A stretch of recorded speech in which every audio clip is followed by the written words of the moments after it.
Yeah. Hey, Len. I thought we chat a little bit about our war on waste and how we actually solve these problems for the companies.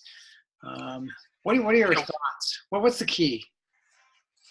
well, one of the first projects I ever did was, in fact, the very first project I ever did. I was standing up in front of a group, and I was trying to get across the concepts of the Toyota production system to this group of 20 employees.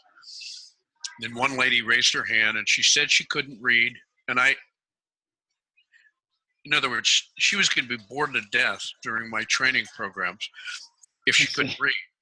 So what I did was I said, okay, let's talk about problems, waste that you have in your business. And then I defined it what a waste was. Okay. By God, then everybody started talking. It was just like I opened the floodgates and everybody started talking. It's just literally every client I have says, geez, I wonder why I didn't think of that. Or says, I did think of that, but I never could get them to talk about it.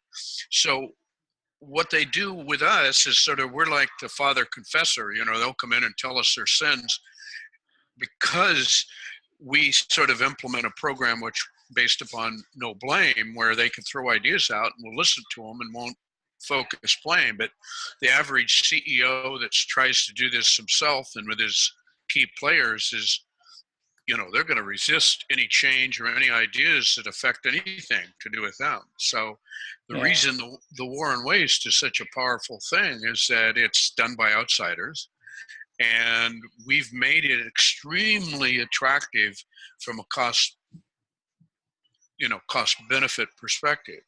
Because, well, I think most employees think that their bosses are idiots because they'll never listen to them, and that's sort of where we start.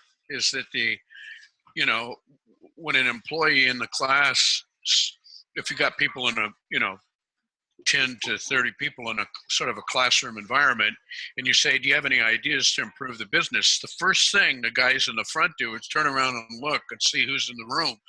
And if their boss is there, they'll tone it down. But as soon as the boss leaves, boy, it just goes bananas.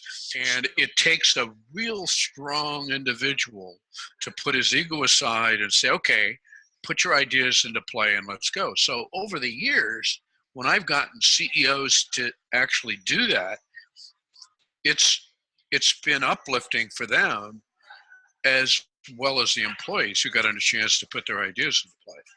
Yeah. Very good. Very good. Yeah. So it isn't just the boss is the problem. I don't think that's the message here. I think the message here is that the employees are the answer.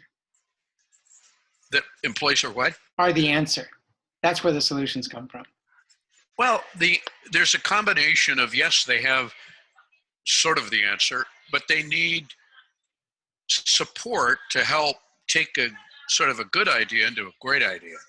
And a lot of times employees will see a problem, which is a symptom of a bigger problem, and they will have identified the problem, and so then you can start digging and dig down into it. So that's what we really think we want to do with our internet version of the war on waste, eWoW, is employees will have a good idea, and so they'll put that into play, and then as a team they'll start digging into that. As they dig into getting to the root cause, that's another part of the equation. But the first thing is really getting clear about what problem you're solving. Yeah, exactly. Yeah. And that's hard for an owner, I don't care, or a CEO or whoever, to do that. It's a special kind of a person.